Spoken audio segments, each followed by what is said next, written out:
Okay, I want to talk to you today about the Centre for Crop and Disease Management, which is the new research centre that's been formed as the first bilateral agreement between a university and GRDC. The centre itself builds on work from the Australian Centre for Necrotrophic Fungal Pathogens and other research programs that occurred alongside that within Curtin over the last 5 years or so. It's a major long-term investment. Overall, we'll probably spend about $150 million on agribusiness training and research. Around about $120 million of that will be based on this research program, and the rest around agribusiness training for undergraduates and postgraduates over the next 5-year period. We've been going for about 8 months or so now, which really means we're bedded down, and in fact I've just come from the Centre's Technical Committee meeting, which is taking place today and tomorrow, and we've been reviewing the progress of the projects to date, and there's some fantastic outcomes and findings that I hope to be able to present or have people come and present into future forums like this next year or beyond. Part of what we're doing is building a great big new building, and I'll show you some images of that, and that's the infrastructure component of this. And when you sort of sit back and think about this as a long-term investment, really what it is an opportunity to leverage funds out of the university sector in our case, and also through GRDC, to provide the sort of infrastructure and focus that's going to have a long-term future, so 10 or so, 20 years into the advance. So far, we've got about 55 people on board, and that number has increased by about 25 or so people over the last 9 months. It's continuing to grow, and we'll approach around about a stable level of sort of 65 or 70 people towards the end of this year or early next year. We have 3 main components within the centre, and these are demonstrated by the circles here. So in the past, people would be familiar with the ACNFP and the work of Richard Oliver and his team looking at molecular aspects of crop disease and disease management. We also have a new program looking at agronomy and farming systems and how they contribute to managing diseases within our systems, and also an extension and engagement program. And I'll highlight at this point that our research centre has a national focus. So while we're based here in Western Australia, and many, if not all of our research outcomes will be applicable to Western Australia, we're also extending those well beyond WA, and we run a whole range of other activities outside of WA and also internationally as well, particularly into Europe. So our structure is that we have 10 programs. I'm the director of the centre, and Richard Oliver is the chief scientist. So he looks after the day-to-day operational scientific components, particularly of the molecular programs, and I look after the day-to-day components, particularly of the agronomy, extension, and some of the fungicide resistance management aspects of what we do. I also have obviously the administrative role and oversight of the centre as well. I'll take you through most of these as we go, but we'll come back to the farming systems and the extension towards the end. But we have a program on Septoria, Nodorum, Blotch, SNB for wheat, tan spot or yellow spot of wheat, net form of net blotch of barley. And we're seeing some fantastic results coming out of those 3 programs, as I said today. A new program on Sclerotinia stem rot for canola and to a smaller extent for lupins. A large program on ascochyta blight and other related diseases for pulses. A program on barley powdery mildew, a very substantial investment around fungicide resistance more generally, and that's across a whole range of crops, most of which are grains, but also extending out to include some work on grapes and other areas, and a substantial investment in bioinformatics as well. So our history. You might recall that about 5 or so years ago, Curtin made the decision to exit the Murress campus. And I was the poor bunny who was brought on to actually enact that decision, and I'm not going to claim any responsibility for making it, okay, but I had to put it into place. Part of that job was to actually look at opportunities to refocus Curtin's research and teaching efforts.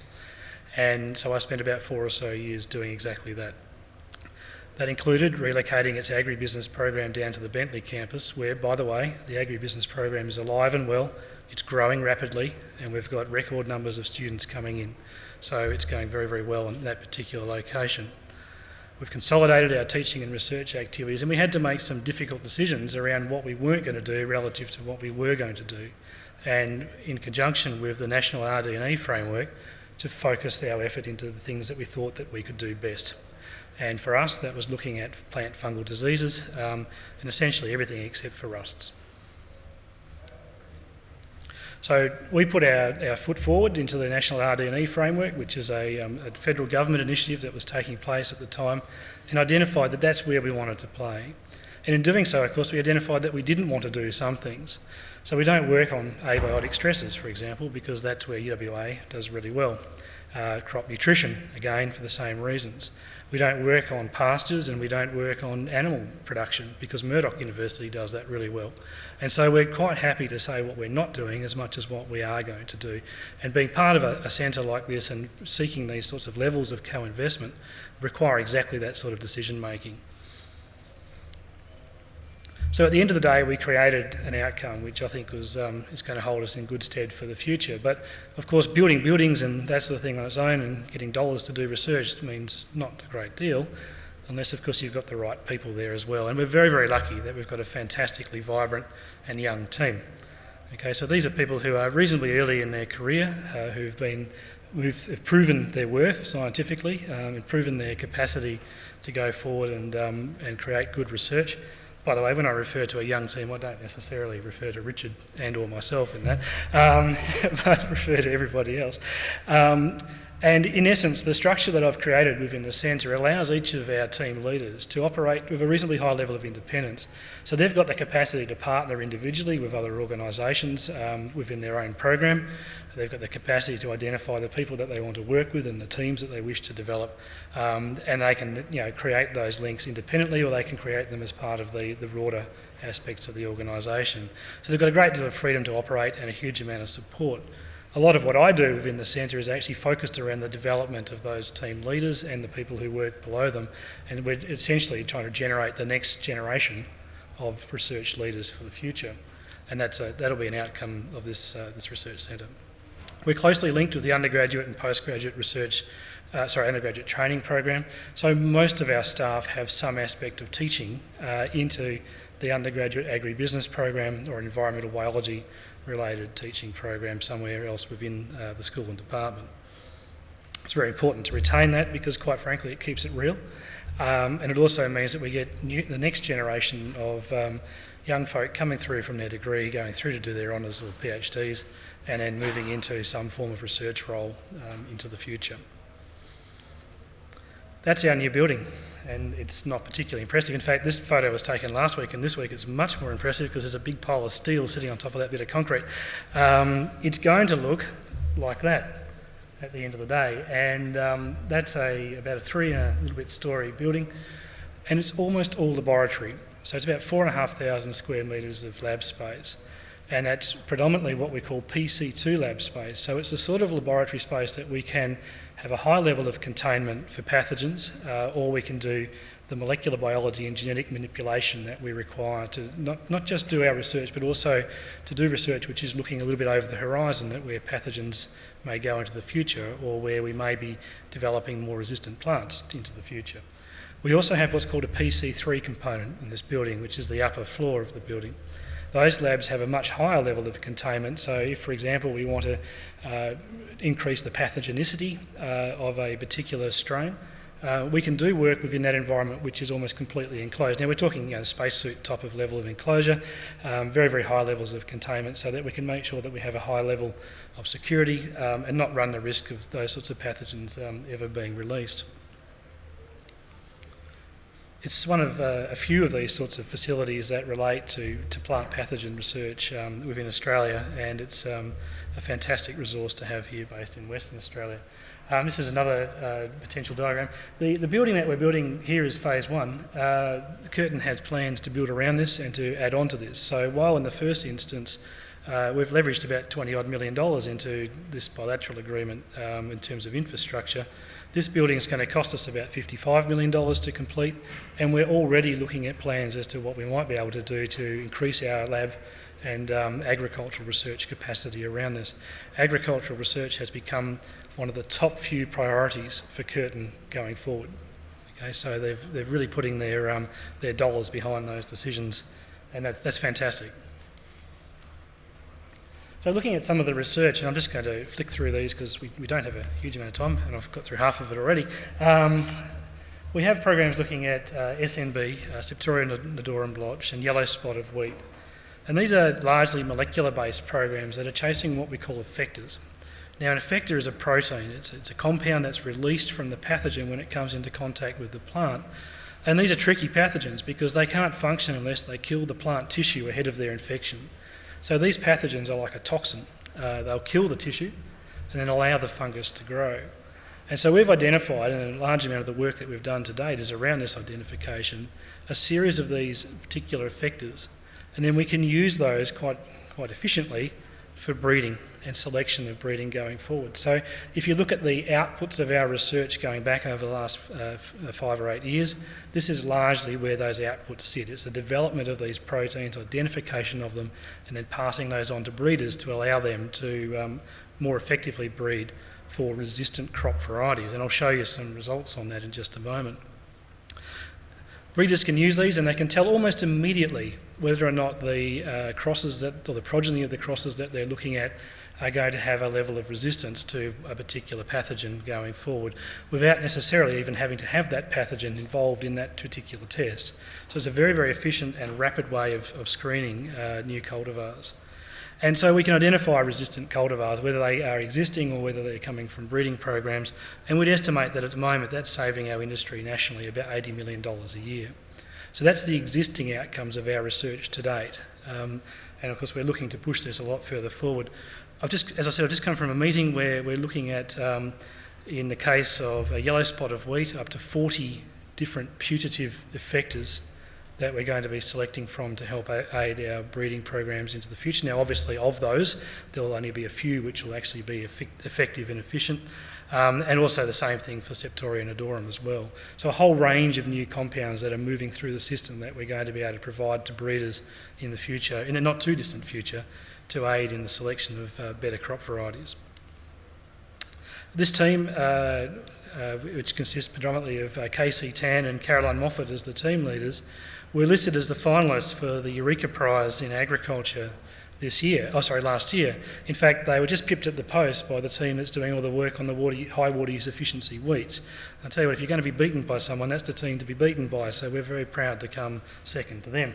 But we hope that we'll do better in the future. Okay, so how do we do this? Well, this is an example of how we might be able to use one of these effectors to screen for better wheat varieties. So on the left-hand side here you can see a syringe which has got a solution of the protein that's been identified from the fungus. It's been introduced just under pressure to the leaf here.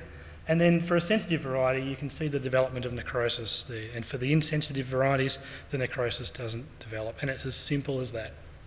Okay, and so very, very rapidly you can screen a very large number of crosses and progeny for potential disease resistance. And from that we've seen changes in the level of susceptible varieties, so about a 20% decrease since around 2009, 2010 in the varieties that have been released and utilised. Okay, so that's having a substantial impact on industry. We do a lot of work in barley as well, and particularly focusing on the net form of net blotch and also on powdery mildew. And Simon Elwood is the team leader for this.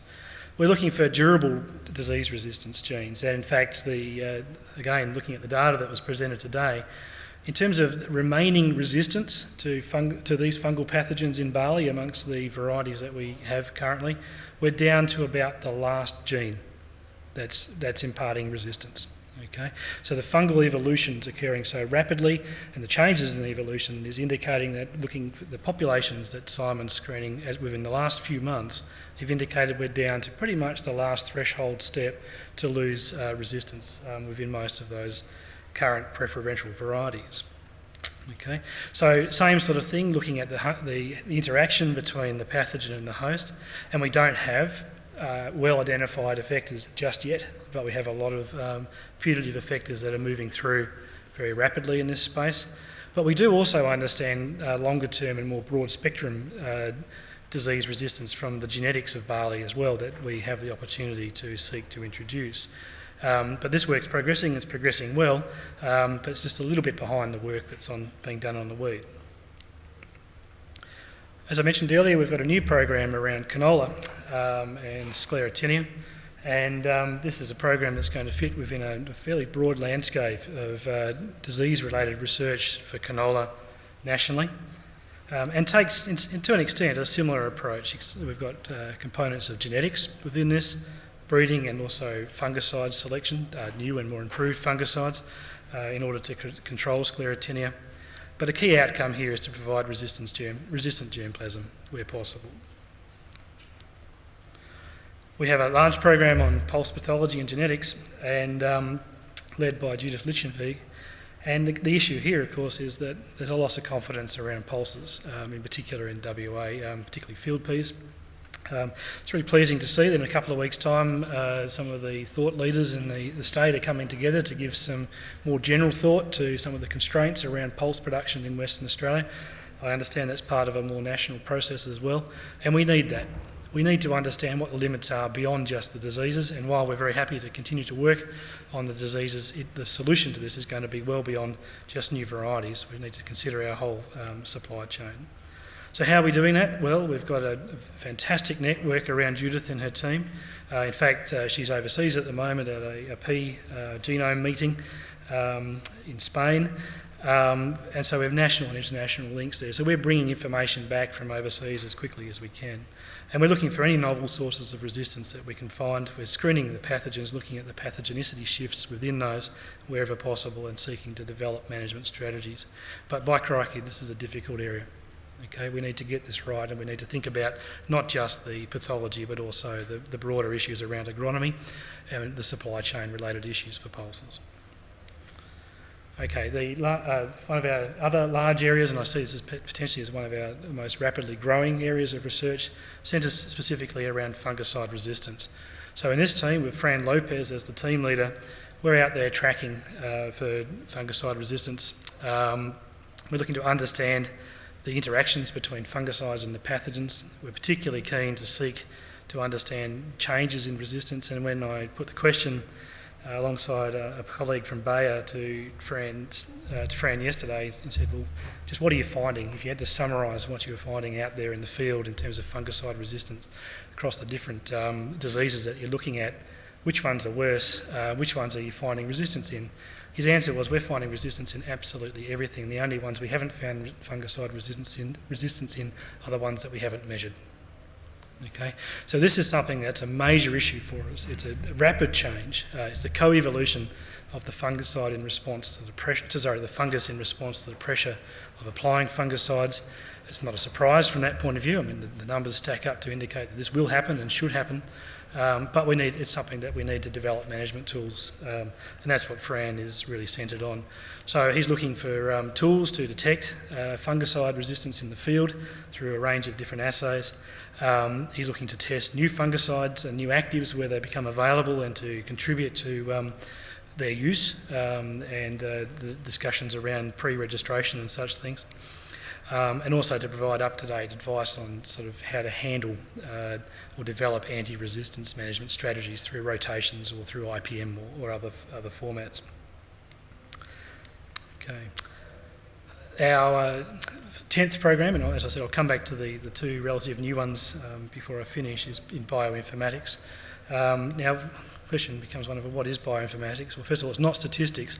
What bioinformatics is about taking very, very large data sets, the sorts of things that accumulate over time, particularly from metabolomics, so measurements of metabolites in tissues, and genomics, so the measurements of genes and gene expression and so on, and proteomics, the measurements of proteins and their development, and mining that data to try and find trends or information that help to guide us around more selected or more targeted pieces of research. It's a major bottleneck in life science in general, in this country in particular. We simply don't have enough people with skills in this space. We're very, very lucky that we've got a young fellow called James Hain who leads this team.